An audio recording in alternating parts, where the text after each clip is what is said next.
Hi, everyone, and welcome in. My name is Kerry, and we are unfolding the case of Courtney Clenney, who is up for second-degree murder charges in the homicide of her boyfriend, Christian Toby Obumseli. Now, we are picking up on this case late, so we're playing catch-up right now, but I will tell you that we've got a lot of hearing catch-up to do. Today, they're supposed to be back in court, and I didn't want to miss this because this is important stuff they're talking about here. Their lawyers have put in a motion to disqualify the prosecutors on the case, number one. And number two, her defense is also complaining about some documents that were obtained during a laptop incident. I call it the laptop debacle. We haven't gotten there on this channel yet, but if you're familiar with the case, you are familiar with the fact that her parents were arrested. She was received additional charges, and eventually all of that was dropped because the judge came back and said that they obtained all this information. It wasn't scandalous, I guess. That's not really a proper legal way to say it, but it wasn't scandalous. Charges were dropped. But during that whole process, apparently the prosecutors got their hands on some private emails. Now, these emails are being said to be a work product of the defense, which obviously is not something that should be in open court. So they're having to go to court to argue this out. They did that this past, was December the 19th. I think what we're going to do is, let's start with this interview with her attorneys with Julie over at Court TV, and they kind of break things down a little bit. Now, in my opinion, I've been watching what the other attorneys are saying about this with the prosecutors being pulled off the case. It is a bit strong that they're asking for this to be done. It's probably not going to happen. But let's listen into what her attorneys say about all this. So for you guys, it's just essentially the one document. It is. I think that protects it, as long as we are not discussing like the absolute details of what's included. We can talk around it in generalities, but I don't see, and I haven't heard Mr. Quinnen point to anything that makes me feel like we can't do it and just seal that one document. All right, so the evidence is a checklist of sorts developed when prosecutors went after Clenney's parents for having what they said was Christian Obumseli's laptop. Well, that turned out to be a big mess. They ended up having to drop those charges. They got into things they shouldn't have gotten into that were privileged information belonging to the defense. So this hearing was had. You're going to see all of it coming up, but there won't be a decision from the court as to what comes in, what stays out until the new year. So essentially, the defense team is saying that they had a game plan that the prosecution looked at and shouldn't have looked at, and they shouldn't be able to publicize this and put it in the court case. So let's dig in on that. So pleased to welcome in Courtney Clenney's defense team. They are heavy hitters in Miami, attorneys Sabrina Puglisi and Frank Pietro. Good morning to you both. Okay, so let's start with just a little bit of clarification on what exactly they got. We've been calling it kind of your game plan that they got, but maybe a better way of saying it. What exactly did the prosecution get a hold of through that whole laptop case ordeal that they shouldn't have? Ladies first, Sabrina Puglisi, I'll start with you, please. Thanks, Julie, and happy holidays to you. So yeah, not just a game plan, but really an evaluation of our case, and then we laid forward our thoughts, our mental impressions of the things we need to do in order to prepare for trial. As you stated, once again, this is the prosecutor getting into things they shouldn't have. It was very clear in the document that was sent. It was actually titled Things to Do Privileged, and that's because the document was both attorney-client and work product privileged. So it's marked privileged, and yet they looked at it. Frank Prieto, would you speak to that? What exactly did they do here? Sure, Julie. So you may recall, and your viewers may recall, that the prosecution in the case admitted that they did read a text which the court found to be attorney-client privileged, which was the basis for them having to drop the computer case. And that prosecutor indicated to the court at several hearings, I only looked at the text message. I swear I did it, but you could put me under oath. And, we probably should have, because it came out later that he came across an email through a warrant that they served, which we think was inappropriate. But it was that email that Sabrina just described. And he not only did he read it, he went through it, he opened the attachment, which was labeled privileged, and then he forwarded it to law enforcement. And then we found out he actually showed it to other prosecutors. It boggles my mind. Yeah, this is really bad. There are ethical constraints, as you both know, that prosecutors have. A special set of rules, actually, that they have to follow, that defense attorneys don't. So to then disseminate this beyond viewing it, so then did it get to the court files somehow? That's what I'm curious about, because we understand this hearing, there was a lot to be said about sealing and unsealing this document. Sabrina, what exactly happened? Did they somehow attach it to a motion or something? No, Julie, they did not. What it is it's evidence in our motion to depose the prosecutor and our motion to disqualify the state attorney's office. We felt it was needed for the judge to be able to appreciate the full ramifications of what the state did when they violated attorney and work product privilege. And so we needed to attach it as an exhibit to show the court, but obviously we can't show it to the public. Gotcha. Okay, which I completely understood. Attorneys should know better when something is work product, when something is privileged. It's just hands off. You just don't go there. So you all had a hearing, argued these things. We recorded the hearing. We're going to play it in our next hour. So our viewers will get to see everything, see all the arguments, and perhaps it'll make a little more sense. I think one of the biggest burning questions is, when is this case going to trial? Frank, what can you tell us about that? Do we have a court date in 2025? Yeah, Julie, this breach of the defense camp by the prosecutor's office here in Miami-Dade has really delayed things. We've taken the position, and I think the appropriate position, that these prosecutors should not be on this case. So kind of, this whole situation has kind of pumped the brakes. Our client has been in for over 2.5 years now, August of 2022. She wants her day in court. She's innocent. The actions she took that night were to defend her life, and we need to get to trial. But this looks like this is now summertime, and I know Judge Cruz has difficult decisions to make here, and she's doing the best and trying to move this forward. But it's really been delayed, so it's really wearing on Courtney's mental health. We really don't care about Courtney's mental health. Okay, she's innocent until proven guilty. I know. Are they reaching her attorneys? Probably. Are they being a little flamboyant with this? Probably. Isn't that what defense attorneys are supposed to do? I haven't made my decision on how I feel about these defense attorneys yet, because I'm still in, guys, I'm still in the beginning of this case. So you'll have to bear with me as I explore more. What do you guys think in the chat? It's good to see everybody, by the way. She wants to be on bond. Yeah, they denied her bail, though, already one time.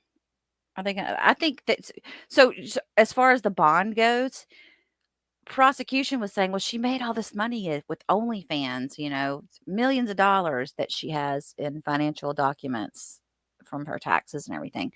But the defense came back and said, yeah, but they shut her account down. And that's it. They're not going to, she has no more money. She has no more income. Who's paying for these lawyers, you guys? Is it her parents paying for the attorneys? These aren't court-appointed attorneys, I don't believe. So y'all might have to help me get caught up on this a little bit as far as the court part goes. She is a huge flight risk. Well, and I think it didn't help the fact that she went all the way to Hawaii to get her supposed rehab after the incident, and that's where they had to go to get her back over here. Mom and dad are paying for the attorney. That's what I figured. Yeah, her parents have money. All right, thank you guys. I kind of figured she seems like the type that her mom and dad have probably done nothing but bail her out her entire life. And I'm discovering, Mark says she's perfect. I'll pay for her lawyer. Yeah, you go ahead, Mark. You take that, you take that hot mess and bring it home to mom. Whatever. Take her to the casino. She loves casinos, by the way. She made quite the scene in Vegas. We're gonna get into that too, y'all. Um, okay. So I thought what we could do, because I'm kind of gonna jumping around. If she was in rehab, why was she videotaped arguing with someone at a business in Hawaii with her father? Was that Hawaii? Because I thought that was Miami.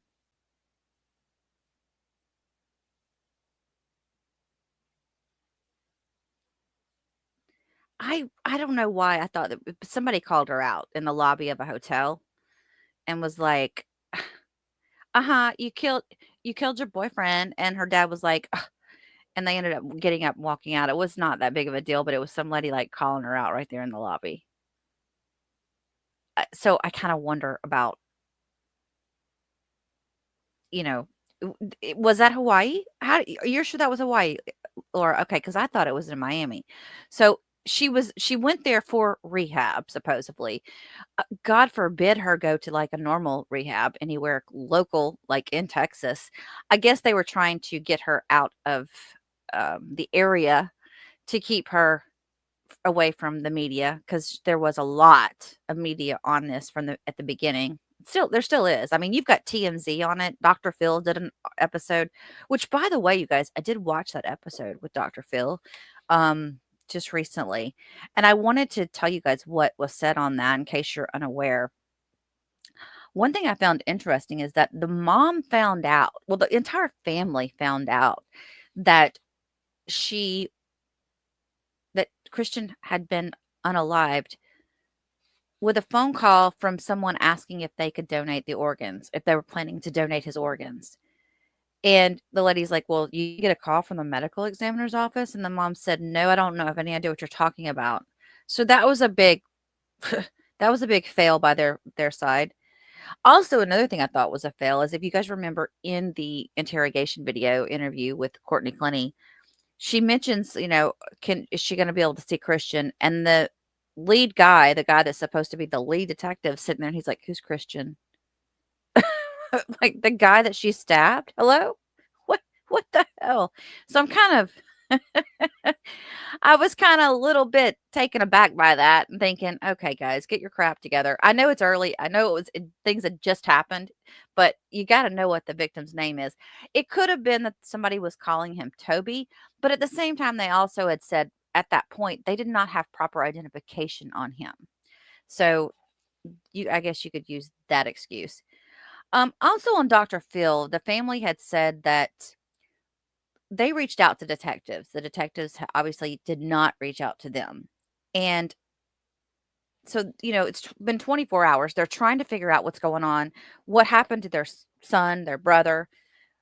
And the detectives were kind of short with them and just very I kind of wonder if the detectives didn't already kind of have something in their head of, oh yeah, he was probably beating on her and this was self-defense. That might have been what it was. Because that whole, let's put that label on it, right? Obviously that's not what it turned out to be. They told her that they were going to end up closing the case because it was a domestic violence dispute, and Courtney had claimed that it was self-defense. And of course,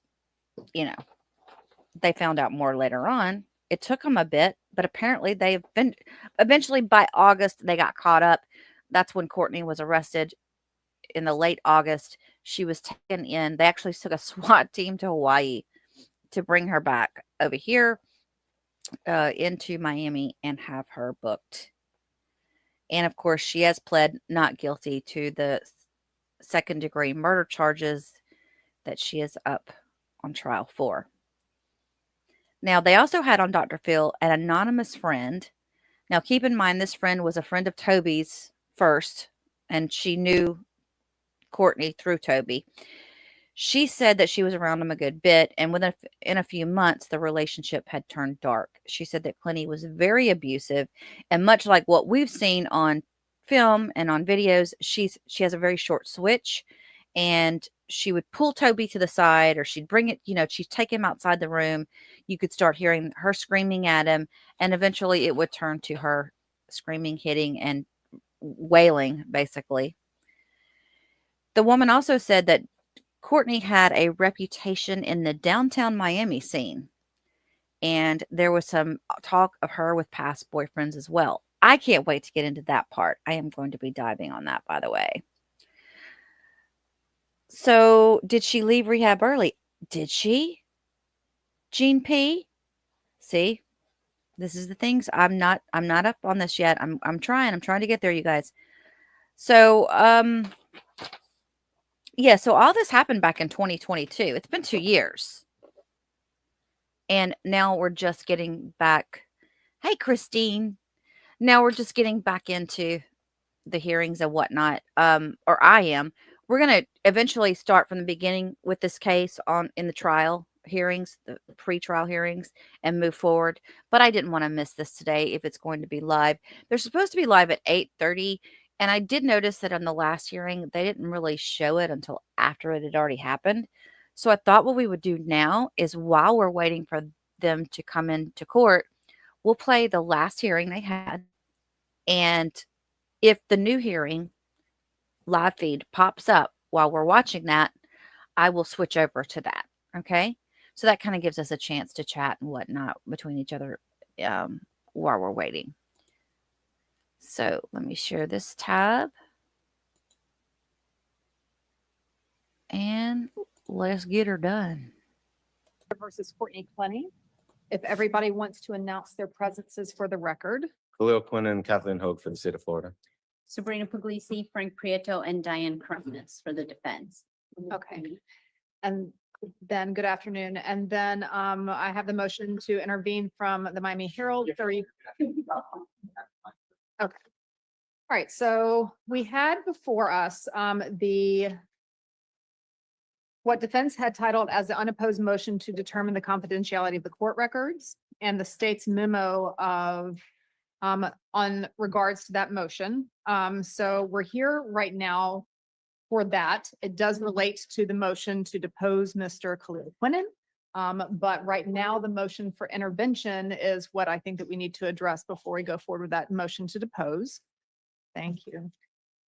And so we rescheduled this so that we could hear from everybody, including the Miami Herald, about that request. I did read through everybody's, well, obviously the original motions, the Miami Herald's motion to intervene, and then the responses to the Miami Herald's motions to intervene, which I think were filed by both parties this week. So let me hear from the state and defense, both about the initial motion without referencing anything that's not already on the court record about what you're asking to be confidential. I think at the last setting, we almost went into some of those facts. We're not going to do that today. And then I'll hear from all of you I'll hear from the Herald about the motion to intervene, and then the state and defense about their responses to that. Do you want me to start, Judge, since it's my motion? Oh, yes, I'm sorry. It is your. No, that's unopposed okay. motion. Yep. So Judge, I don't know if you need me to, it's laid out in the pleadings, Florida Rule Judicial Administration 2.420, kind of the process on how that works as far as subsection F in criminal cases, which takes you to a few other subsections, but really it is C9A1, little I, Roman numeral I, that says that records are exempt if it prevents a serious and imminent threat of fair, impartial, and orderly administration. So that's kind of where we start in the rule, and then we move on. You received the document in question, and I think the first thing to say is that document was drafted specifically for litigation purposes. I think that's clear. I also think, I know one of the arguments the prosecutor made is nothing within the document has not already been publicly stated by either of both defense counsel, had not already been made public through discovery or will not inevitably become public. What is inevitable to become public is not something that should matter to the court, because the defense in a case does not need to be laid out until and unless the defense is ready to do that. Could be motions in limine that the court puts in an order as far as when that's due. It could be, for example, just generally speaking, if a defendant were going to testify at a trial, the court doesn't get to know that. The defense doesn't have to say anything. The prosecution doesn't get to know that unless the defense announces it, or right before it's that portion of the trial, the judge asks that of the defendant. So I think we can generally speak about the document without going into the specifics of it. Just like anything, it's obvious any defense lawyer is going to do investigation and do research, legal research, and try to find witnesses. Those are generalities, which we can talk about without getting into the actual specifics about what that is in the document. And I think that is what the rule requires for the judicial rule of administration. It says you must be able to specify and identify it, and with specificity, but without going into the reason why it's privileged. So I guess the real question here is this document privileged? It's attorney, client, and work product. We believe it's both. And the standard is different with respect to both. And so I think the first thing the court needs to do is, one, determine if the document is attorney, client, and or work product privilege. Two, if the court does believe it is one of either of those, whether it was waived when the defense disclosed it to a third party that was not Ms. Courtney Clenney. And three, even if the court believes it is one, not privileged, or two, yes, privileged, but was waived, should that still be kept confidential and sealed? And I think this is the only part, and I'm not going to speak for Mr. Ponce, but I think that's where we kind of differ, which is, even if the court doesn't believe this is a privileged document or believes we waived it, it still should be kept confidential because it's information that should not be disclosed to the public. So that's kind of where we're at. And I'm happy to go into each of those. I did brief them, but I can speak briefly as to each of the privileges first and why we didn't waive it. Give me your bullet points on the attorney-client privilege, and then we'll go into work product. Yes. Okay. So with respect to attorney-client, if you look at 9502C 1 and 2, specifically, a communication is confidential if it is not intended for third parties except, one, those to whom disclosure is in furtherance of the rendition of legal services, and two, those reasonably necessary for the transmission of the communication. So the question here is, what is in furtherance of the rendition of legal services? We know that the Clenneys, Mr. and Mrs. Clenney, the parents, are paying the legal fees. That came out in the Arthur hearing. Mr. Clenney testified and he talked about it. So the fact is, and this really applies to any case where family members are paying for the fees of their loved one, defense attorneys do speak to them because they need to discuss. Can you imagine what the ramifications would be if I just went to a client and I said, for example, give me $50,000, and I'm just throwing a crazy number out. Give me $50,000. I'm not going to tell you what I'm going to do. I can't tell you anything about the case. I can't tell you any experts, any investigation, any motion. I'm not going to do anything. That's just not practical. And that's why the court specifically in this rule, actually, that's why it specifically allows for attorneys to be able to discuss if it's in the furtherance of rendering the legal services. And if you look to the case that we cited, Gerheiser versus Stevens, that's Gerheiser versus Stevens, Stephen. That's a 4th district case from 1998. And there's really not a lot of cases on this, Judge. So really this 4th district case, it was a mother who communicated with the lawyer about hiring or retaining them for her son. The question was whether that communication was privileged. And the court said that yes, it is privileged because it is in furtherance of rendering legal services. The state cited State versus Black, where it was not considered privilege, and that was a jail phone call between a defendant whose sister made a three-way call to the attorney. And what the court said is, no, this is not like the case of Gerheiser. This is different because one, it says the call is going to be recorded as you're making the call, so that should have been known. And two, in that case, the attorney didn't explain why, that person's needed to be on the call, so it can be distinguished. As far as, and just to be clear, Judge, we were communicating what needs to be done in the case because they need to understand in order to be able to be prepared for the costs that will be involved and to justify the fees that were being charged. So I think this clearly falls within a communication that would be under attorney-client. Now, with respect to work product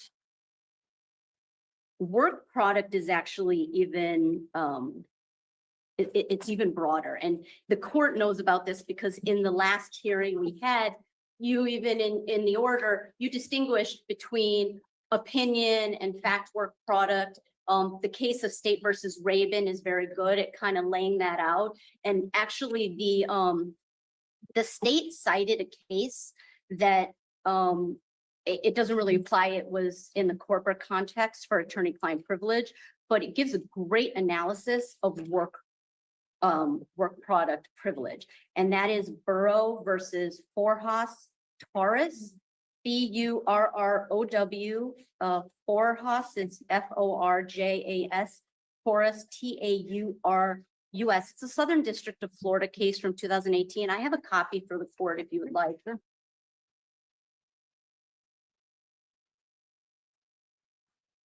And really, if you go to page 2, Judge Torres does a really great job at setting forth an analysis on work product. He talks about the difference between opinion work product and fact work product.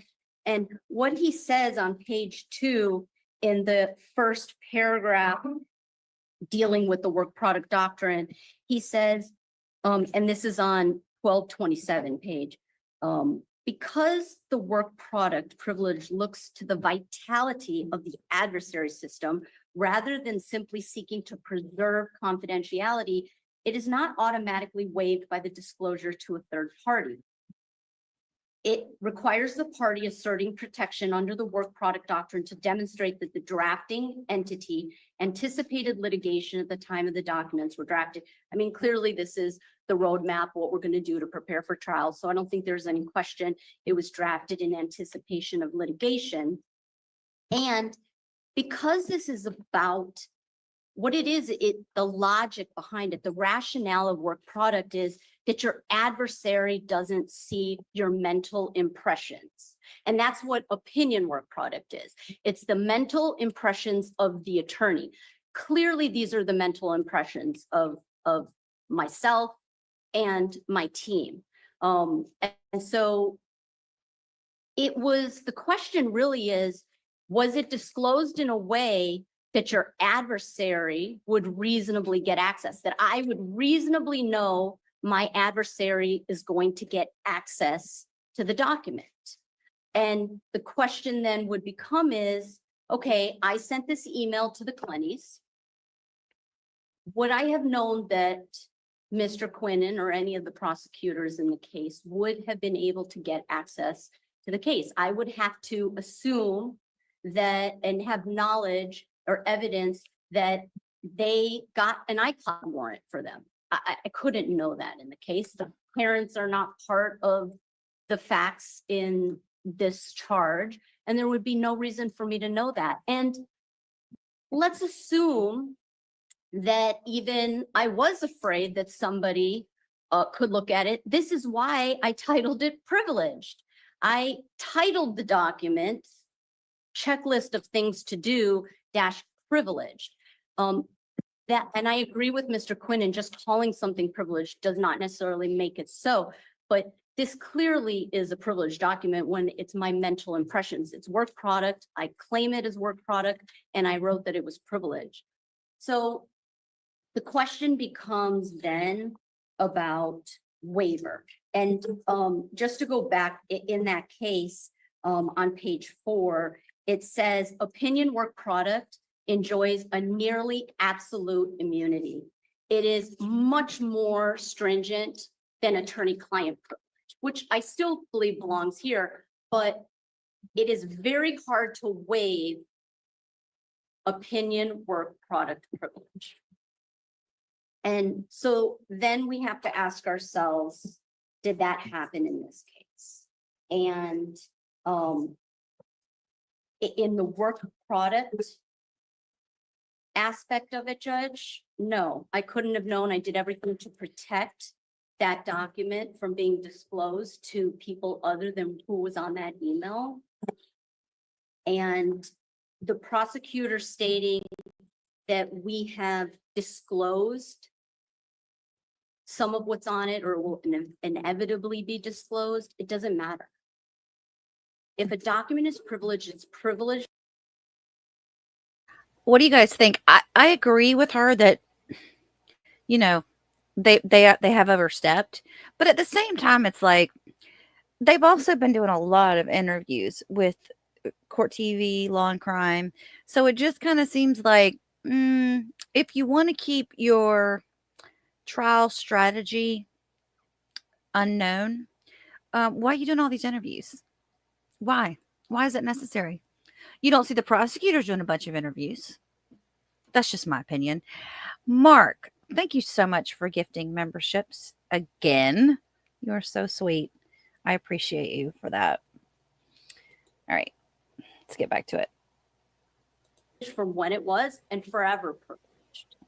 And so whether it's a roadmap of my case, whether I've already filed a defense witness list with some of the witnesses, whether I filed some motions, I can tell you that at least 9 points in there have not been disclosed to this court, to the media, to the prosecution, to the public. And whether the defense inevitably decides to put that out for trial, I don't even know yet because we haven't even set a trial date. We're still preparing. We're still investigating. There's a lot that goes into it. So I don't even know at this point, but there clearly could not have been any kind of waiver. Let me just see if there's anything else with respect to the waiver, Judge. And I don't know if you have any specific questions about what I've said so far. I don't. And I would probably wait to go into the third point, which is even absent those things, unless you want me to, but Well, even, we can wait and see whether or not I agree with the Herald Right. that it's. because I don't think going we to get, decide one Okay. or decide the other. I don't think we get to 3. So So a couple of you guys are saying that she reminds you of the Jennifer Crumbley's attorney, Shannon. All right. You do have a defendant though, you guys. I mean, it looks bad. It looks really bad. Their defendant is screwed. No if or ands or buts about it. We got more videotape here than we did have in the Sarah Boone trial. So, it's just not looking good. I don't know. I guess it's kind of like their whole thought process is probably, okay, let's just throw it against the wall and see if it sticks. But that could be it. I got to give them credit for trying. You got to at least give them credit. okay. All right, so let me hear from you, Mr. Quinnan, about those points about the privilege first, and then we'll get to the sealing and the confidentiality.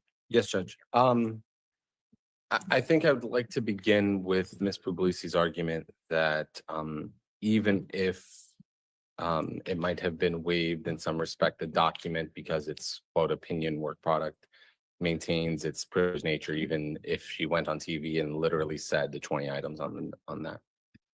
And I think that's incorrect. Just as a premise, if we proceed to trial, Ms. Clenney is convicted and she attacks her representation as ineffective, that privilege is waived. We get a copy of the file, we review a copy of the file, as common within a Rule 3 litigation. I think it's actually explicit in the rule and the doctrine about the waivers of privilege that come with that. So that's not correct. We have to read all of these rules together with one another.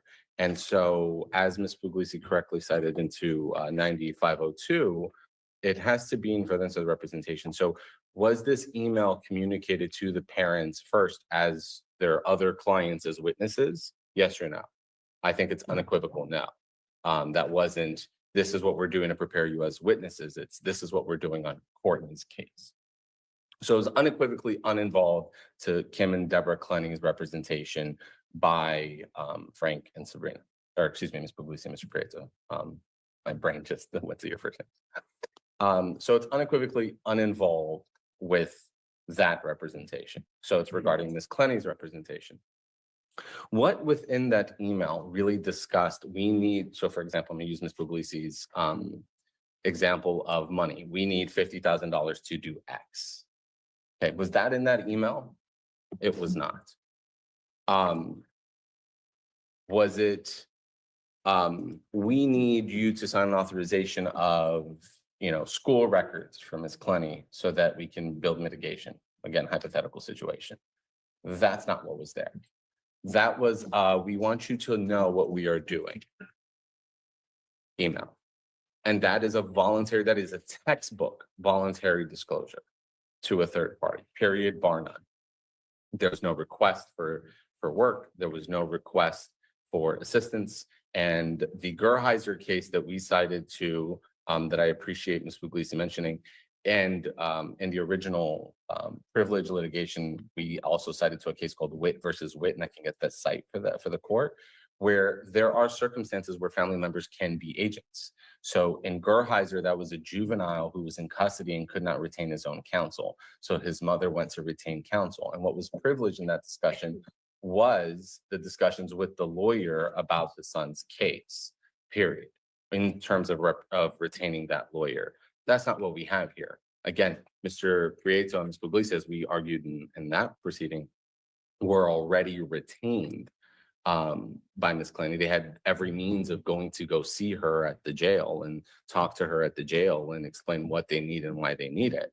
And as it pertains to her parents, if there's any kind of bill, for example, Ms. Clenney has frequent calls with her parents. She could say, Dad, I spoke with my lawyers and they need the $50,000 for the thing that they're doing. That's perfectly fine. That's perfectly protected. But the problem here is that that's not what existed in this email. That's not what occurred. Besides that, I don't entirely agree that it's opinion work product. At the end of the day, it's just a fact work product of, we have to do X, we have to do Y, we have to do Z. It's not, I think that this is going to be a problem, or I think this witness is not credible, or what would actually impart impressions there. It's essentially call the witness, schedule the witness, get this, and I'm not quoting anything there. These are all hypotheticals because I have to tiptoe around it. It's a to-do list. It's not a we think this, we think that. So respectfully disagree as to whether it's opinion work product. As it pertained to the instant motions, and again, this is a slight shift from the privilege, because again, our position on the privilege has never changed, including as it pertains to the other litigation. And of course, we respect this court's order on that case, though we disagree as we outlined in our pleadings. This is inherently different in various different respects. Again, explicitly voluntary disclosure, but beyond the voluntary disclosure is the remedy. Well, I guess I'm getting into the other argument, so let me back off of that. The state's position as it pertains to the confidentiality was that all of the matters should be confidential because it would necessarily limit our ability to discuss in the response to the deposition motion the document, because that's a good chunk of their position. So all of the proceedings should be confidential if the state is correct and the court agrees with the state and the court grants our motion or denies the defendant's motion, however that proceeds, then whatever is appropriate to be unsealed would be unsealed. The problem is that candidly, the defendant in their motion to compel and our deadlines in responding to that motion to compel required us to address at least one bullet point in that respect. So it's put us in a position now where, you know, the cat's already out the bag, the bell has been rung. So there's that aspect. And then finally, as Ms. Puglisi mentioned, there's at least 9. I haven't really re-reviewed that document on purpose for this court's reasons and for collateral matters. But if there are 9 things, and I'm assuming it was 20 items on the list, just taking their word for it, 11 of them should not be redacted. So at the end of the day, that's the bottom line law is, as I don't care whether it is or isn't sealed, but that's just the state of the law. So Judge, with respect to Mr. Quinn doesn't believe that it's work product. So the rules, sorry, yes, opinion work product. The rule states the mental impressions, conclusions, opinions, or legal theories of a party's attorney or other representative concerning the litigation. That does not say and in between there. It says or the mental impressions. Those bullet points, it does not say it has to be in a paragraph format, how it needs to be put. Those bullet points show, after evaluation and knowledge in the case, things that need to do. Those are mental impressions moving towards litigation. I mean, I don't think it could be more clear than the fact that this is opinion work product. Now, as far as the attorney-client privilege, yes, this is not a communication that involved our representation of the Clenneys as the parents. This had to do with Courtney Clenney and her representation. And it's just not practical what the state attorney is saying, and I don't think this is what the rule says, which is that, yes, we were retained, but that doesn't mean that costs don't still come up throughout the case, that you're not still discussing with the family about the case. And it says here, he says, Mr. Quinnen said, it's what you want you to know what we are doing. Yes. How is that not disclosure in furtherance of the rendition of legal services? That's exactly right. What he said, it falls exactly under that definition. And so it's just defensive attorneys don't do that. They don't talk to their clients about the fees when she has no access to the money. So you're talking to the people who have access to the money and pay it, and you're talking to them about what you're doing. And this is just very common communication. And as far as even if we've disclosed some, because that's part of our case, we've done it through filing defense witness lists. That doesn't mean that, okay, you can unseal or disclose part of it. I've not read any case that says part of the document can be privileged and part not. Now I have read some cases that they've talked about, okay, if you have 5 documents, maybe one document would be sealed and the others are not, but there's never been something that, okay, part of this document it's a privileged document. It doesn't matter and it should not be disclosed. And again, I won't go into the third point because I think it would matter for the court to determine whether it's privileged or not first, and then whether we waived it. But I think the strongest argument here, I believe work product has not been, or sorry, attorney-client hasn't been waived, but either way, the standard is not the same between the two. It's almost always immune in the opinion work product. So I would just make sure it's clear that the standard is different.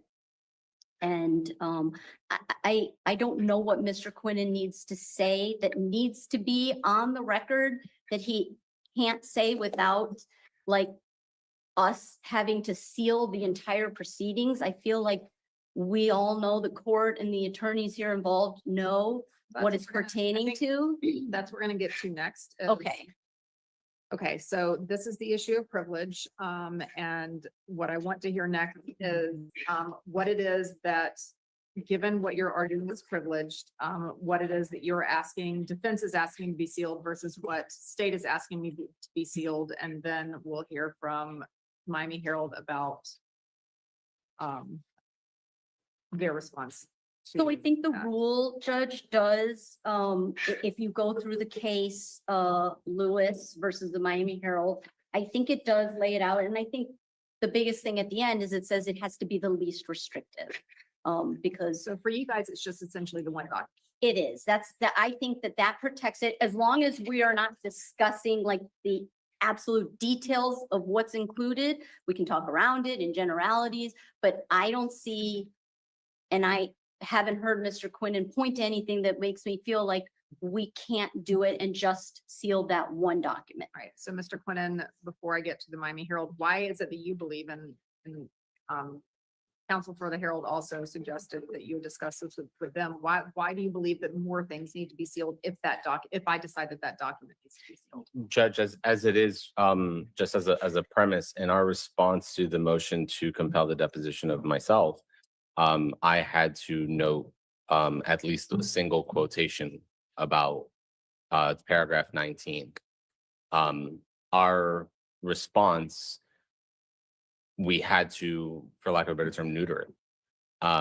So we couldn't go in through the dynamics and the aspects. We can only touch about the topics broadly as to privilege, waiver of privilege, why the waiver of privilege was perceived and assumed under those circumstances, and so on and so forth, just kind of broadly.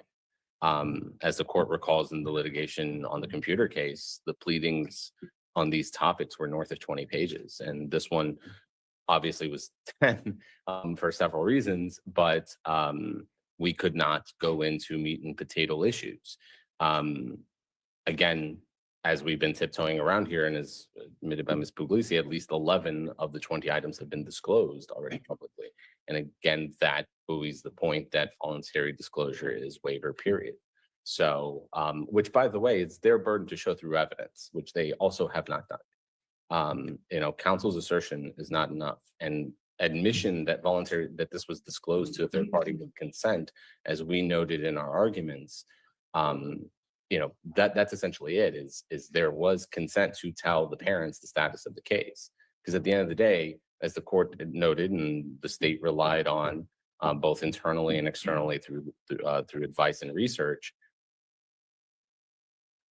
the parents' representation by Mr. Prieto and Ms. Puglisi was problematic to begin with. That doesn't preclude it. We've gone down the rabbit hole. That's a dead horse that I don't want to beat any further.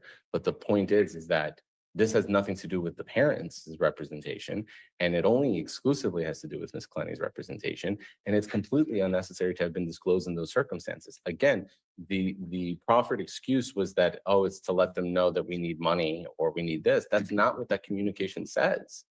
That's just telling them, hey, this is a status. That again goes to my determination of whether Yeah. it's privileged. So I'm asking you why it is that you believe that you can't just reference the document in your pleadings or reference the bullet points in your pleadings without having to seal everything else. I mean, a standard legal analysis is like in this case where X, Y happened. I cannot do that. That's just a practical aspect. So I have to make these arguments broadly about it wasn't privilege and privilege was waived, and I can't address why or how. I can only really say, et cetera. And as it is, again, referencing the court to page 7 of our response on the motion to depose, we narrowed it as explicitly as possible to the pertinent bullet point as to how the document even came up in our search. So, that's just the practical reality of being able to respond really neuters our ability to address it. Even if we just go ahead and say, you know what, the court relies on that and on what we've already put and is understanding our arguments around the parameters of that. Again, the first bullet point had to be disclosed. That was part of the problem with this timeline of the briefing, because the bullet point had to be referenced, absolutely could not go without being referenced on paragraph 19 of page 7 of our response. So we were okay with the records being sealed, hence why it was called an oppose, for the purposes of just getting this over with. And then however the court rules is however the court rules, and whatever's appropriate to be protected is protected, and whatever's not, that's perfectly fine. And the pleadings could be redacted and so on. But that I had to file a pleading by last week, Friday, in response, necessarily undercut the defendant's premise of their motion. So they did not have to file their motion to compel the day after they filed the motion to determine the confidentiality is what I'm getting at. And by forcing that issue and forcing us to respond within the parameters, it necessarily undercut the premise of their sealing. So, Any and I response? mean, I don't know what Mr. Quinnen wants to say, so it's hard for me to say that. I mean, I didn't think it was the least restrictive means. I really don't care so much whether it's sealed. I think the Miami Herald has something more to say about that, so I would leave it up to the court. I just felt it needs to be the least restrictive, and if you ask me, that's what it was. All right, let me hear from, remind me again your name. I have it here. Scott, on behalf of Miami Herald. Right. Now they're going to have the Miami Herald attorney come in. Just really quick, I want to say, Laura, you made me think about something. You and Michelle were talking about the Depp trial and how it's brought awareness to male victims. I think everything has come a long way since that. One of the problems that I wish they would somehow find a way to fill the gap is the DV that goes on, and women that try to get protective orders and whatnot, even men who try to get protective orders and they can't get away from their partner. Because that seems to be one of the big problems, is that they report things to the police and the police's hands are tied. Of course, we know that's not the case here. Christian, for some reason, I can't, it's just, I'm so stumped on it. The way that he put her on a pedestal and just basically worshipped her, what just blows my mind. Anyway, let's get back to this.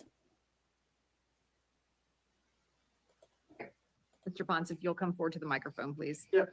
Thank you. Good afternoon, Your Honor. Scott Pons from Holland and Knight on behalf of the Miami Herald. I think maybe the best place for me to start is to explain why I'm here. I mean, obviously, anytime a motion comes across saying sealing criminal proceedings, my client's antenna goes up. But this one in particular, when we got the motion and read the motion, it seemed to me that there were discrete issues that were kind of being conflated and bouncing off each other. And when I emailed counsel for the parties, from vacation no less, but when I emailed counsel for the parties to try to get an understanding, I got maybe even a little bit more confused. Although the judge I clerked for out of law school said, never you're confused. But as I read it, what seemed to be my understanding of it was that there's a document, the defense contends it's privileged. The defense would like to make that an exhibit to an amended motion to disqualify. And it seemed like the issue of whether the document is privileged was going to be briefed in the disqualification papers also. And that seemed to not be the least restrictive means. And that was our concern, was that a motion to disqualify the state attorney's office needs to be done in public. This is a public institution, and the notion that that briefing might be sealed was problematic, especially problematic because it seemed like it didn't need to be. So our thought was, and I apologize if the papers were presumptuous, I don't think that they were, was that it made sense to determine in the first instance whether the document's privileged. Because if it's not, huh? I'm fine with the way that you outlined it. All right. Well, thank you. Makes me feel better then.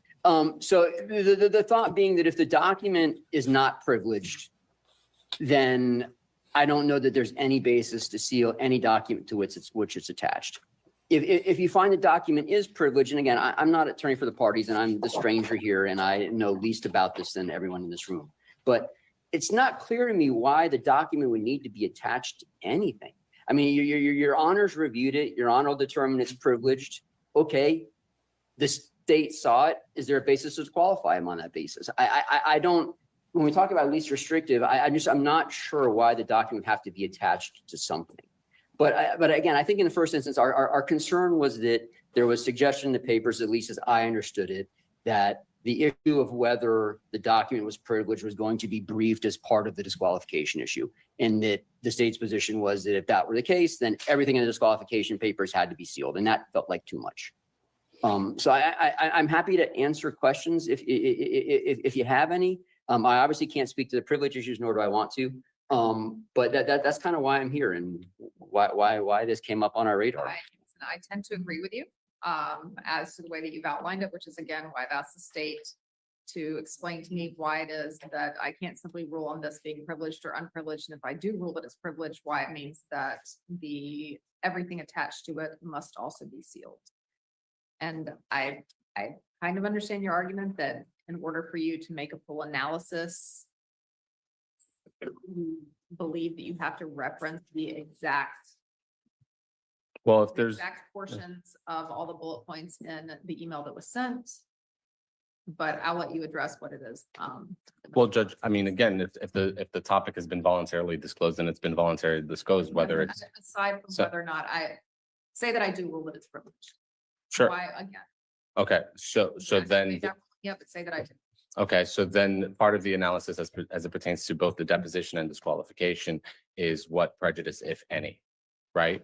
What prejudice, if any, exists from the inadvertent disclosure of this document, right? And the items contained within that document. Well, what prejudice, if any, exists to the defendant if her lawyer went on TV on July 8th of 2023 and said, we are doing that checklist? Well, I don't think that that's the analysis that we're talking about for sealing. No, oh, I'm sorry, I We're talking misunderstood. about sealing right now. Oh, Judge, again, the parameters is if the court assumes that it's privileged, then I can't discuss those materials openly, right? So if I can't say, they said they were going to hire blank, and they also said that on TV. You see what I'm saying? If the matter is sealed, I can't say they said this on TV. There is no prejudice. Yes. So here's where sorry to raise my hand, like I was in third grade. Where I get confused a little bit here. Why would that be a discussion in the disqualification context? Because if there's no prejudice, then there's no basis to disqualify. Okay, I mean, it's just something I'm trying to understand, trying to be a partner here and work through this, trying to understand why, if there's a determination made that the document's privileged and there's a determination made that the state saw it, I'm trying to understand why are we still talking about what's in the document or not and a disqualification issue, if that matters. Because again, if it's in a privileged document that was assuming it's privileged, because we don't take that position, and the basis of disqualification is they saw our strategy. It's like, but you also told everybody your strategy. Why should you be disqualified? Yes. Okay, that's helpful. I'm just trying to understand. And that's the problem is I cannot, I mean, again, if the court, listen, Google alerts are a beautiful thing. And so everything on this case that has come up from the defense telegraphing their case ad nauseum, it has come up. So again, half of that, from my original viewing of that, and again, I haven't parsed it recently, quite literally everything on there has been discussed in one respect or the other. Like you could reference the bullet points without going into exactly what was in that document if I did rule that it was privileged, because obviously the balancing test here is issues that you guys are talking about regarding the public interest, and there is a right for the public to, view pretty much everything in this criminal case minus what might be privileged.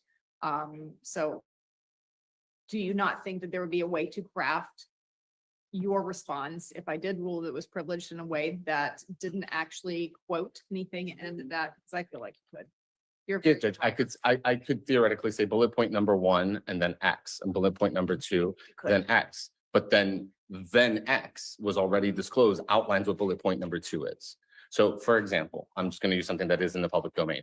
Find Arthur Cupp, right, as the witness.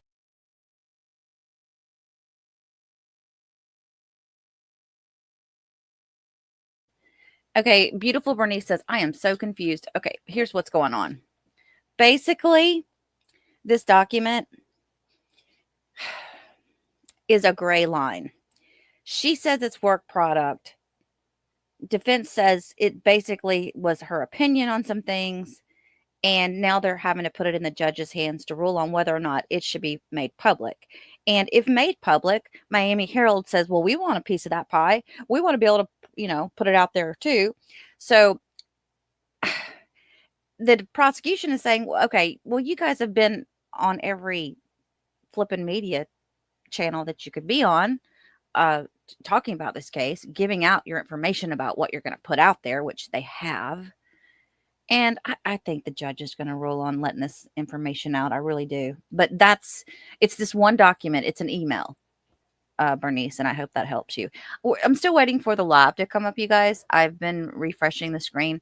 I've also got Court TV up there live on over here. Now, I don't feel comfortable playing their live, but usually they just do bits and pieces when they do their lives. So we might have to wait for this to come out later today.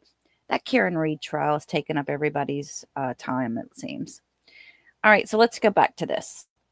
That is alleged to have seen everything else, right? Off the top of my head, I don't know if that's there, but you guys check on me. So let's say that's item number 2, find Arthur Cobb. So instead of saying, for example, item number 2 was disclosed to the media on this date at this time by Mr. Prieto when he said, we've located Arthur Cobb. How am I not disclosing item number 2 in making that argument? Isn't it just you're not using his name? I mean, I think that you could just say the witness was. I mean, that's the point is how is it that I don't, in saying, Well, listen, I don't think that I don't think that you need to worry about that. I think that you can make the argument if they've already disclosed it and if it's in the public domain already, you can reference whatever's in the public domain. And that issue is a defense issue. yes, and that's we've already articulated Yeah. that as much. But that's what I'm saying is at this juncture, we've already gone as close as we can without going and making a deeper analysis on our motion to strike. So at this point, that's why I'm saying is it the defendant's attempt to maintain the records confidential is Their issue as to whether or not they have already gone public with this information. But I do think that I could give you the parameters and you could easily, I think, draft a response knowing that I am able to see the document that wouldn't necessarily quote the document. Your reference of any public disclosures by the defense, I mean, feel free to reference that in whatever way you want to. It doesn't mean that you're the one putting that, quoting the document. I think that's on them. I also think that if that becomes an issue, we can always go sidebar. Mr. Quinnen can lay forward, to the court, off the record. This is what I'd like to say, and I can't say it because of this. And then we can decide that, yes, okay, now there's a basis. We should seal it because you can't make that argument unless it's out. I tend to agree with you, and I understand what you're saying now. I understand what you're saying about needing to show prejudice for all the elements that are in there, but I think that could be done without referencing the document. Okay. All right, now I lost my place. All right, Mr. Ponce, was there anything else that you wanted to say about that? Questions. All right, do you have anything that you want to say about your response to what Mr. Ponce had said? Because it seemed like you were essentially in agreement with the idea of going with the privilege first and then deciding what needed to be, whether anything needed to be sealed. But you said that there was one thing that you disagreed with, I feel like. No? No, I don't think so. I Okay. think, it was only that if the court doesn't find it's privileged or finds that the defense waived it, I think that Mr. Ponce's argument is then, okay, then it should be disclosed. And our argument would be no, because it still is our mental impressions of the trial and there's no reason for the public to see it. And unlike what Mr. Quinnen is saying, that yes, the timing now is such that it's been disclosed. Some of these things have been disclosed. They're part of the public record, as you said. And we have discussed it in the media, but not all those things have. And that entire document is a privileged document. Whether we have disclosed some of it or all, doesn't mean the whole thing should be disclosed. It's privileged. And so, and I can matter-of-factly say that not all of those items have been discussed in the media at all. So, And I don't think that he's disagreeing with that, Mr. Clinton. I'm neither agreeing nor disagreeing, Judge. I can't. Right. You- Again, I've on purpose recently avoided. Okay, so yes, you've got your bullet points. All right, did you want to address anything else that Mr. Ponce had said or that the Miami Herald's concern is other than what you've already said about why you believe that there needs to be a broader? No, Judge, we were generally in agreement to maintaining that prophylactically. Our position was just that let's get this over with, and then after the fact, let's just get everything over with, and then after the fact. Yeah, the idea was to get it over with before the new year. That's not going to happen, but we're at least at this point. Okay, so I agree with the idea of ruling on the privilege first, and then deciding what needs to be. Actually, I mean, I can make the ruling, I can make both at the same time, based on what you guys have said, unless you have any other arguments that need to be made. Judge, as it pertains to the waiver issue, I mean, I didn't go down the dynamics of that. Again, we have separate parties, and by separate parties, I mean there's the state of Florida versus Courtney Clenney. There are witnesses within that case. Those witnesses can have representation at the time. Sorry, and by both, I'm sorry, I didn't mean to cut you off. By both, I mean, I'm perfectly fine with ruling on the issue of privilege and what should be sealed, not that we're arguing the motion for. No, it's on the privilege aspect, because again, there were certain aspects of it that go more towards that dynamic. But the essentially the broad stroke rule that the defense is trying to propose, where the parents are always agents of the defendant or have been always agents, is not one that's actually premised within the doctrines of attorney-client privilege or within the jurisprudence or within that rule. And specifically what I'd refer to is several different dynamics. First is— Okay, he's making a really good point here. And I was wondering when this was going to come up because of her business and her father being so involved in her business. Well, supposedly on the financial side only, you know, daddy didn't know what was going on. They're going to try to twist and turn on the defense side to make things fit when they need it, when it's convenient. And the prosecution is saying, no, it's either this way or it's not this way. You can't have it both ways. Is the defendant has several jail calls with her parent. Does that mean that because her father administers her money, that I can't review the jail calls that she has with her parents? Logically, no, that doesn't follow. Notwithstanding that they're being told it's recorded or not. That's completely immaterial. Whether it's privileged or not, you know, we should not be, even if it is recorded, I believe all jail calls are recorded even with counsel, but we don't get the ones with counsel. We explicitly are excised. They have to fill out paperwork and so on and so forth. So whether it's recorded or not is completely immaterial. And what's happening here is, for lack of a better term, because they keep using this term Team Courtney in this group chat. That was not evident in the group chat, first of all. But notwithstanding that, is just because you have a support group and everybody wants to know about what's going on and what's, you know, being done, it's incumbent on the counsels and their client to keep those lines of demarcation. For example, if Ms. Puglisi met with Ms. Clenney at the jail and said, we're going to do X, and then she picks up the phone and calls her mom and says, my lawyers are doing X, that privilege is waived. Ms. Hogan, I actually prosecuted another case where there was a similar circumstance where a person their representation was paid by a third party. I'm not going to go into the details because it's a little bit sensitive, but that third party had a complete barrier to the representation. Certainly, if you got a call and say, look, we need X more money because we have to hire an expert, you know, I got to talk to my client about this, we should excise from there.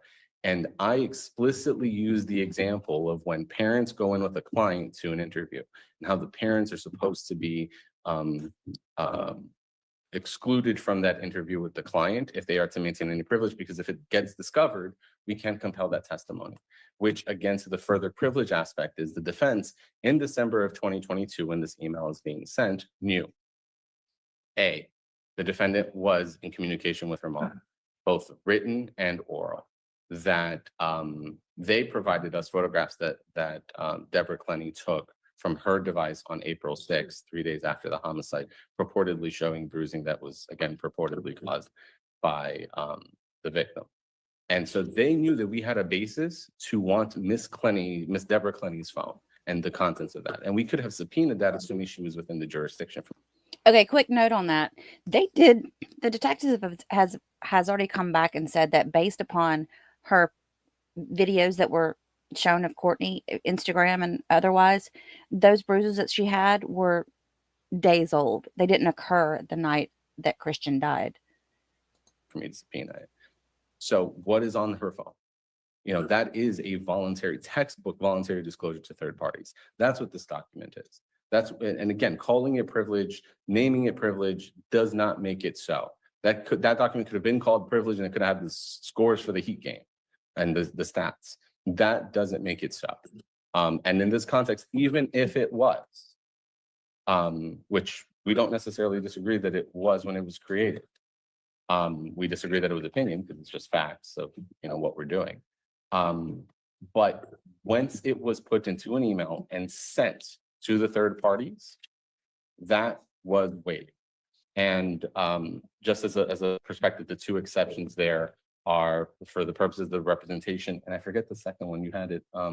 It's for the purpose of the communication functioning, I believe. It's the second one that you mentioned. Reasonably necessary for the transmission of the communication. Correct. So it's reasonably necessary. So that would be Outlook or Google or whoever the servicer of that email is. We didn't intrude on Google, et cetera, or any of that stuff. We got it from Miss Deborah Clenney's iCloud.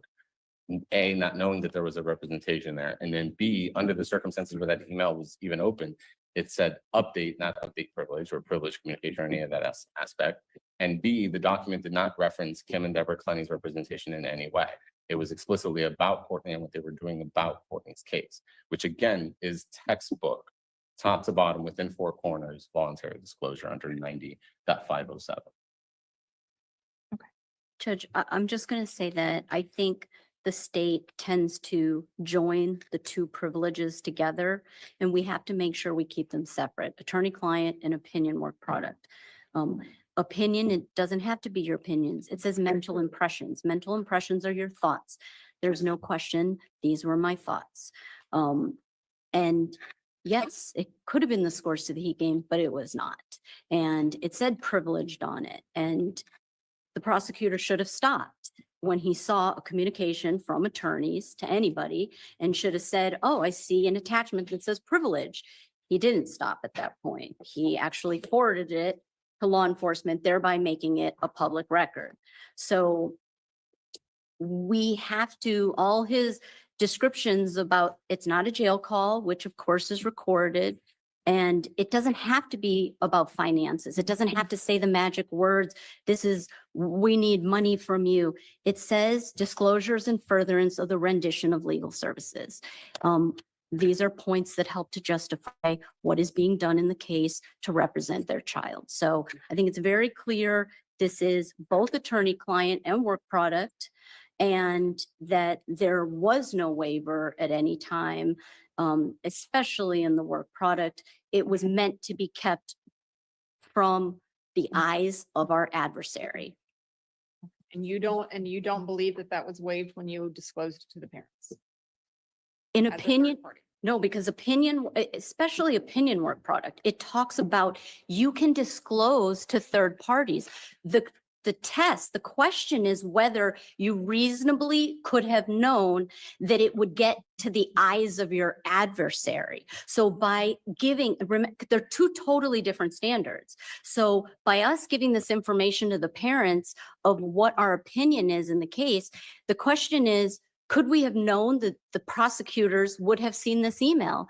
And in order to prevent that, that's why you write privilege, so that you know that only the family, the people you're sending it to, are going to see it. I have a slight disagreement because Ms. Puglisi keeps referencing adversary. So first, again, as witnesses, whether by us or by the defense, they would be subject to subpoena. And we could have taken sworn statements of them and possibly had discussed that, where we asked the question, have you discussed your daughter's case with the lawyers? So it wouldn't be a question about, did you discuss it as a witness and client of theirs? It would be, did you discuss it regarding her representation? And they might have been compelled to answer that. The second part is that the standard is not adversary. It's that the communication was made with the intent to keep it secret. Now, certainly it was meant to keep secret with Kim and Deborah Clenney. The problem is that as third parties to State of Florida versus Courtney Clenney, it's a voluntary disclosure. The very act of attaching it to the email and sending it to them constituted the waiver. Judge, and I don't totally understand what he's saying with respect to, there's no way they could have been compelled to answer that, but adversary is the state attorney's office in this case. That's who the adversary is to Courtney Clenney. And so clearly it was not meant to do that. And I can find the case, but it does talk about that. I'll look at it. Okay, Yeah, my understanding is adversarial party. okay. Okay. All right, anything further before we stop for the day and I give me time to read through everything and issue another written order? No, Your Honor. All right, so my order will be number one on the nature of privilege, whether I believe that it is privileged or not privileged, and two, if I believe that either it's privileged or not privileged, whether I believe that anything should be kept confidential, and if I do believe that it's confidential, what should be kept confidential? Okay, so it's going to be 3 parts. Everybody follow that? Yes. All right, and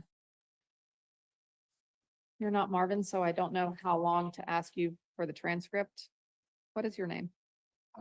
Alex. Okay, Alex, if I want a transcript, will I be able to get it in 10 days, given the holidays, 10? Yeah. They should be there. I have copies. No, I have copies for orders there. If you look, there should, you guys, Ollie. No. All right, so let me reset it for 10 days for transcript, and then hopefully we'll get the transcript then, and then I'll give it a reset date with you. And if I get the current transcript, I'll give you all a copy of the transcript. Okay. Thank you.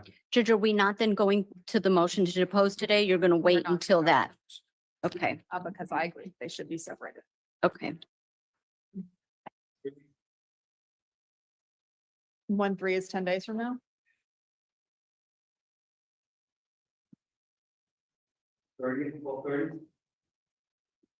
That makes me feel bad, but we'll do 1-3 and All right, so I've been pulling it up and it doesn't look like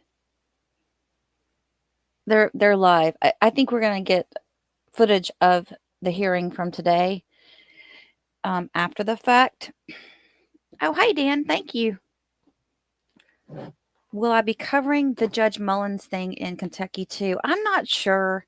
I did a video on that and it didn't get a lot of cover, a lot of views. So I don't know if I'm going to go back to that one. I might do some stuff on it.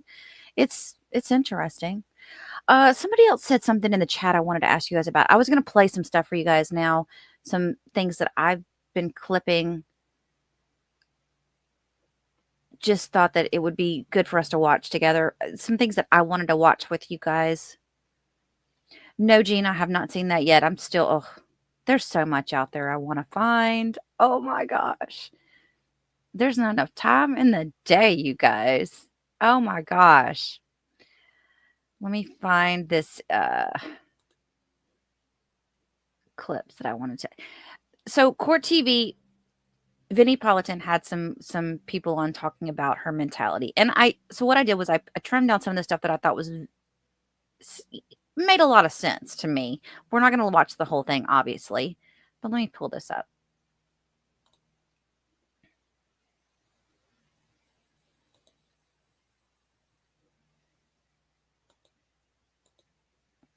I will say too, why don't we have sound?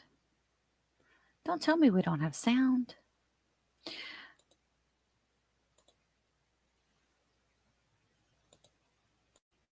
Oh, there's no sound on it. So I have 3 computers. 2 are broken and 1 I'm still working on to get set up. So I'm having some issues. So I'll have to play that clip for you later. Let me see if there's another clip I wanted to show you guys that I can find.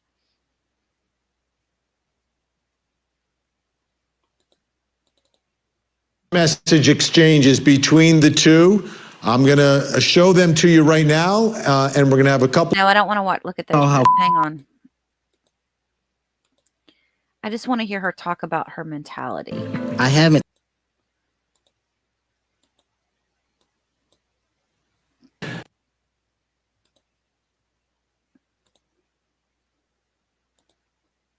And I guess there's no sound on it. All right. One thing I wanted to mention too is at one point, human trafficking was brought up by the defense, saying that Christian human trafficked Courtney. I think that's quite the reach. Quite the reach. There's been no evidence, as far as I know, of that. I think Court TV kind of felt the same. They were like, well, we'll have to wait and see what they come up with that. Haven't seen anything on that yet. The other thing they mentioned too was, so when I first started watching all this stuff and was putting it together, because Jean made the comment, she thought she was doing soft porn on OnlyFans. So I was questioning if she was even doing that. And come to find out, it's pretty heavy what they were doing over there. It's pretty heavy. It's the real stuff. Maybe it's done to where you can call it soft because it's supposed to be more classy, if you want to say that it's classy. But I don't know. I think it was pretty bad. And I was really surprised by that because, again, I'm still not done diving into the way she was before and how she transformed into this OnlyFans model. It just blows my mind how her whole everything, the way she acted, everything changed. I think it was the people she got involved with. I think that she met somebody through all of her, when she was into the bodybuilding thing. She was doing really well. She was focused. And I think she met somebody during the whole bodybuilding thing in Miami. And that person probably got her down the wrong trail. And that's how it all started. It makes sense that you could meet people through that industry to do the different types of stuff that's out there. You meet a girl that also does bodybuilding and she's like, oh, well, I make a lot of money doing this. Did you, well, she's like, what? You do what? Oh, yeah. And you're in control. You don't have a director telling you what to do. It's your page, your OnlyFans page. You can do what you want to do. And I think it just morphs after that. You hit a point to where if you go to an extent and then you just keep going, it sounds to me like there was just absolutely no shame involved. I wanted to look at some stuff from her. Courtney was released that evening. She moved back. That's Ewu. Ewu did a really good. Damn it.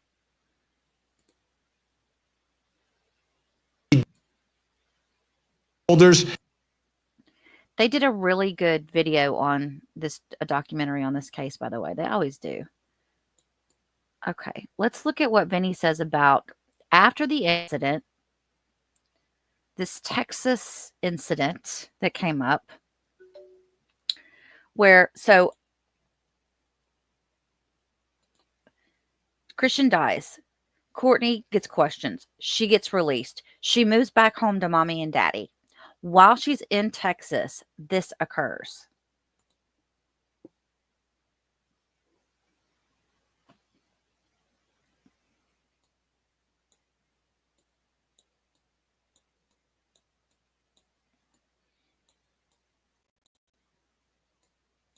It's coming.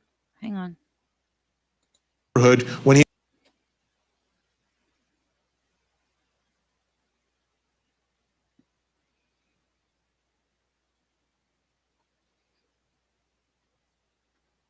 whole place.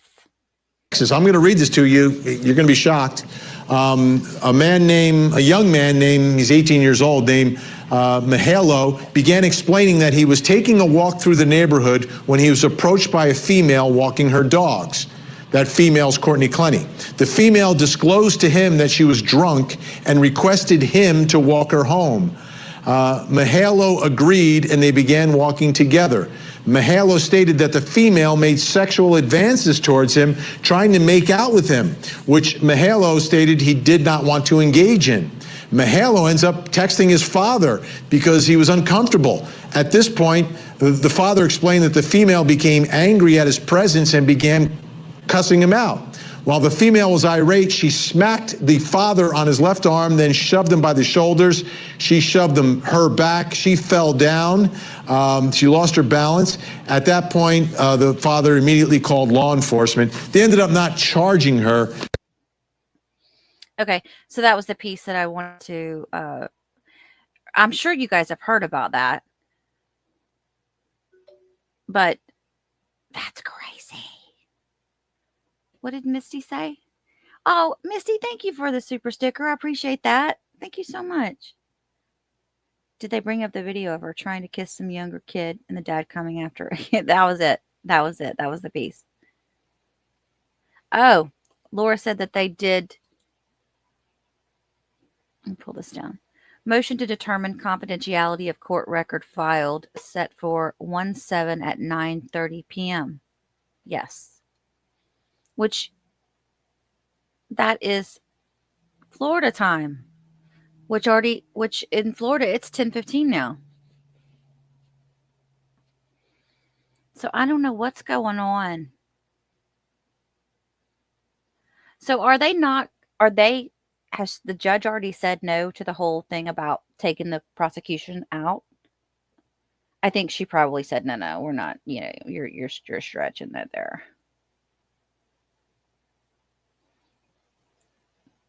That probably, I think that was a stretch. Didn't they Baker Act her after she learned Toby was deceased? I don't know if they did that. I'm not positive on that. I was listening to a podcast the other day, and this person had a lot of information, and I thought some of it, do you guys feel like, I'm just going to talk openly, do you guys feel like some people on YouTube make things up just to get more video views on these cases? Because I was listening to this podcast and I'm like, how does this person know all this? There's no way this person could know all this. There's just no way. I mean, it just doesn't happen. So anyway, I'm going to stick with what I have, and that's receipts. If you guys have found something that you got receipts on, cool, we'll talk about it. But you know how I am about that. I don't want to ever I don't want anybody to ever claim that I said something that was untrue.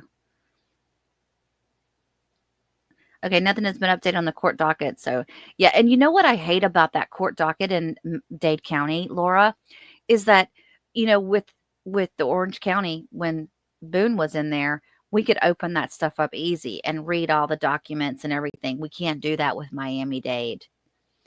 So it's a little bit different following this case than it is following Sarah Boone's case. First to get a scoop, even if it's fiction. You think so, Michelle? I guess so. Clickbait videos too. Yeah, you have to be careful with that.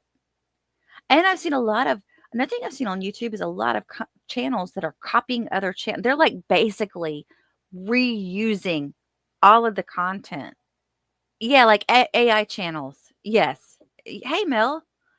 Yes, exactly. That's what I've noticed more and more of those popping up.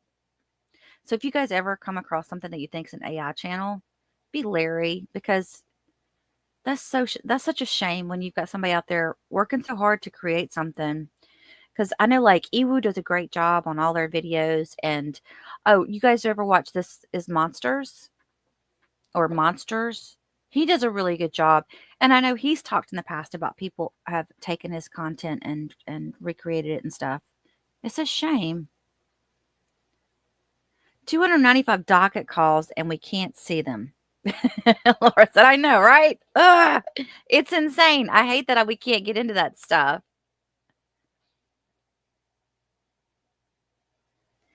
Michelle says you can tell the AI channels because they have a ridiculous amount of adjectives and adverbs. I don't know. It's like sometimes you could tell because one I was watching the other day, it only had so many views on it, and it was a newer channel, and I thought there's another one, and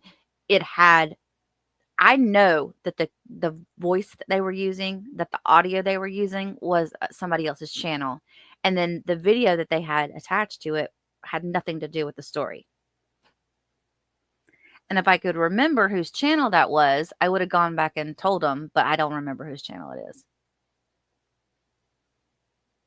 Anyway, back to this case. I apologize. I got sidetracked. I have been revising.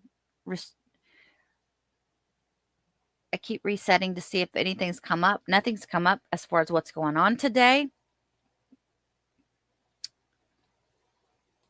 Laura's copy and pasting from the courtroom. She's got everything set for us. So I guess we'll have to wait and see what happens. Oh, so Laura thinks the case hasn't been called yet. Well, I still have Court TV pulled up, but Court TV is their live stream or their channel, their website.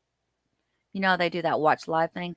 They're doing Karen Reed right now. So I think if they do anything, it's going to be clips and pieces. Wait, let me change that.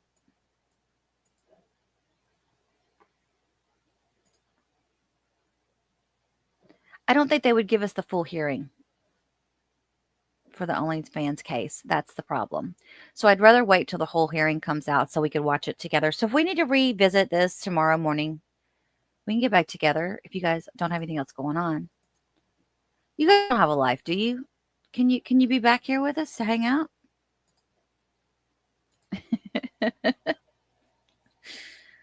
I have a lot of stuff I've clipped to put together for you all, but I really have an idea in my head about how I want to present it to you. So I just don't want to throw it out there. So I apologize that this is all I have for you today. Let me go over some of my notes. So another thing too, if you're new to this case, prosecution is claiming that, well, the defense is claiming self-defense, right? And they're saying that she, as Courtney had said, she threw the knife at Christian from 10 feet away. But because of the way that the knife was embedded in him in a downward angle, the medical examiner had said, no way, it can't happen. It looks like somebody had actually, as if you were on top of somebody or over somebody. And you know, that reminded me of the videos that if you watch that video of her in the elevator where she's slapping him, she doesn't go from the side. You know how some people have slapped from the side? Her hands go up and over her head and onto him.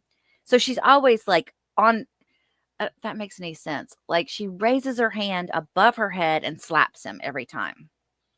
Which would make sense that when she did stab him, it looks like it's going down into his clavicle, or what was that called? Up here by near the neck, near the shoulder. What's that bone called? Dad blast it. Y'all know what I'm talking about. It was between the shoulder and the neck is where she got him. And oh, somebody else, y'all were talking earlier, Jean and Bama were talking about the knives. It was a kitchen knife, and it was from a butcher block. And they said that one of you guys were saying that they thought that it might have been a Christmas present from a family member. We don't know which family member. So, didn't know that. That's interesting. Collarbone. Thank you. Thank you, Michelle. Well, okay. So the thing about them all recording these past clavicle, thank you, a name here. The thing about them recording all these past videos. So my understanding was that they were doing stuff for OnlyFans, kind of like a reality show in a sense. Some of their content was them just hanging out and doing things, right? It was like behind the scenes stuff. Has anybody ever been on OnlyFans? If you have, tell me. I'm not going to judge you. I just want to understand if there's different levels. Like if somebody joined an OnlyFans page, could they have different levels to where on this level you get to see, certain content, and on this level you get to see all of it behind the scenes and everything. And I wonder if that was the case, if they were doing some reality stuff there. And I felt like that was where, when they got into that argument in Colorado, that is where that person that was recording, I thought that was like one of her employees that was just recording them on their daily stuff. It didn't come across to me as it was a friend doing it. I think if it was a friend doing it, they would have gotten more involved.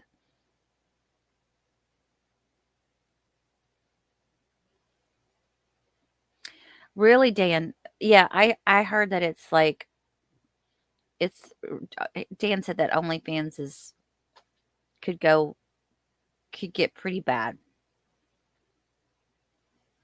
Downward angle. Yes, the knife was a downward angle. Um, I don't. I did, and I'm okay. How many of you guys? How many of you guys Googled to see if you could get any real OnlyFans clips just to see if somebody had put it out there? I did.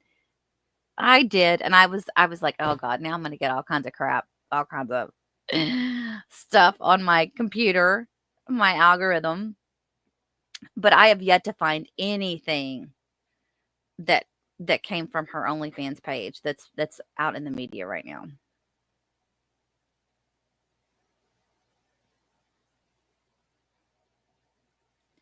Just if you're gonna search something like that, just don't do it from a work computer. Yes, Jean, she called her mom instead of calling 911. Well, now my understanding was before before he was even stabbed, that they had called 911 or that she had called her mom. Like they were mid argument. And this was the thing that I was trying to understand. Okay, so you're saying it's self-defense. You're saying you were trying to keep him from hurting you. So you call your mom before she grabbed the weapon. She calls her mom. So if she's really feels like she's in that much danger, why would she wait to grab the weapon? A lot of yeah, and I mean, we know that whole Aspen video. It was secretly recorded in Aspen. I I felt like it was her guys doing their job. I'll research some more on that and see what I can find out. Yeah, I've seen a lot of the crime scene photos. Yeah, like I don't know what to do. Oh, and the other thing I wanted to say is that did you guys see how difficult the police had a time trying to get into her unit? Not just from when they got to her door. Not just that, but from just getting on the elevator and getting up there. I thought to myself, when I saw all that back and forth that they were having problems getting up there, I thought, my gosh, I would never want to live in a building like this. And it made me think. So you know how the Abomstelis have their own attorney, right? It makes me think that eventually they might go after the management or the apartment community based upon the fact that it took so long for them to get up there. And I see it happening down the road. I'm just going to predict that now. I don't know. Maybe they won't. But that was one thing that really stuck out to me. It's like, why are they having such a hard time getting on that elevator and getting up to him? This should be, stop everything. We've got, somebody is injured. We've got to get them in an ambulance. And then the first cop on scene cuffed him. And you hear that when the paramedics get there, they're like, why did you cuff him? And he said, well, I didn't know who was at, I got here. I didn't know who was at fault. And the paramedics is like, well, you need to uncuff him because we've got to do life-saving measures right now. That's more important than you trying to get him in custody. So that was really interesting.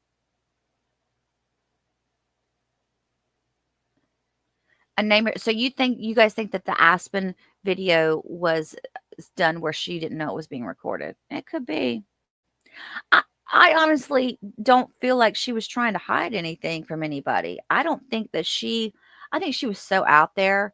Like, I know in those, we're going to get to the emails of their back and forth emails, but it seems like in one of the emails, it's like she woke up the next day and realized what she had done in her drug-induced alcohol stupor and apologized for everything that she had done the night before.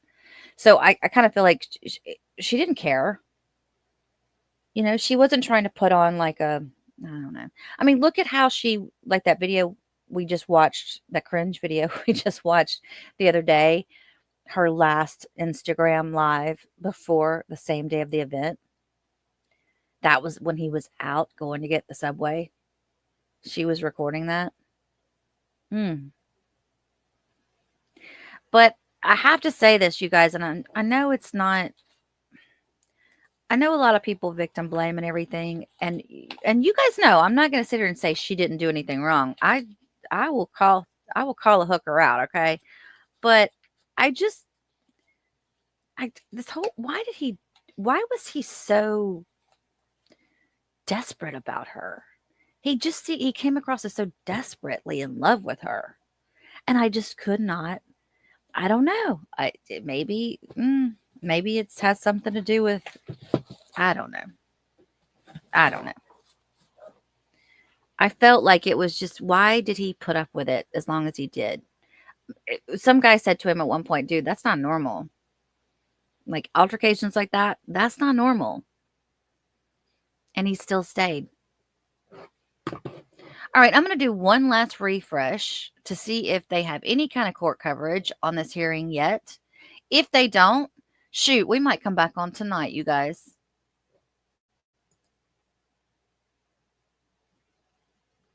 So how about that?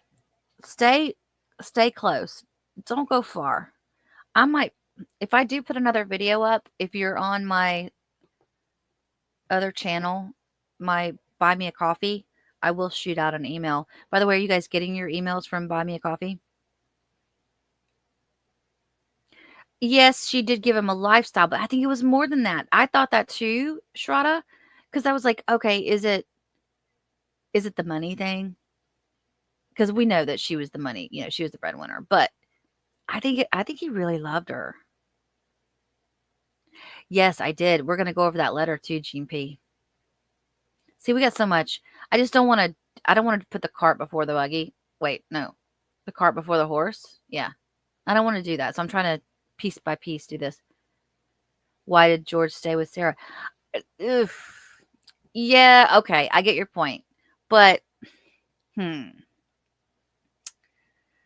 why did George stay with Sarah? Well, I think they were enabling each other. Maybe he was doing a lot of drugs too. I know that he was doing some drugs. I just don't know exactly what all he was doing. Rocky said the letter was clear. He was madly in love with her. Yeah.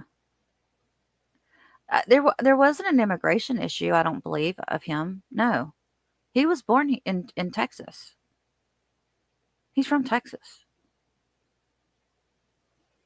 Did she hire him to be her manager?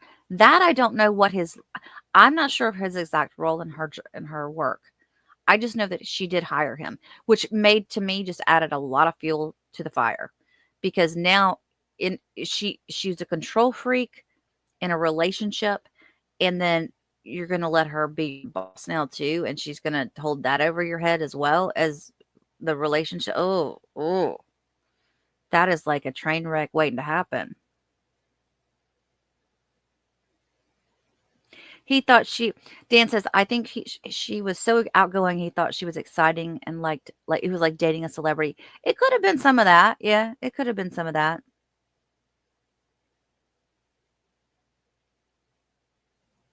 Never work with family. I know that's a recipe for disaster.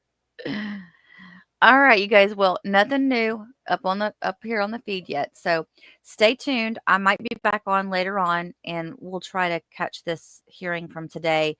Even if they just show us pieces of it, we'll be able to come back. And in the meantime, I'll work on some clips that we can watch together that I had prepared for you guys. Okay. So thanks for coming in. Thanks for being here. I know y'all could be elsewhere. And I'll see y'all in a little bit. Okay. Thank you, mods, for all your work. Love you guys. Thanks for watching, everyone. If you enjoyed this video, please do not forget to like and subscribe on your way out, and feel free to leave a comment. Have a blessed day.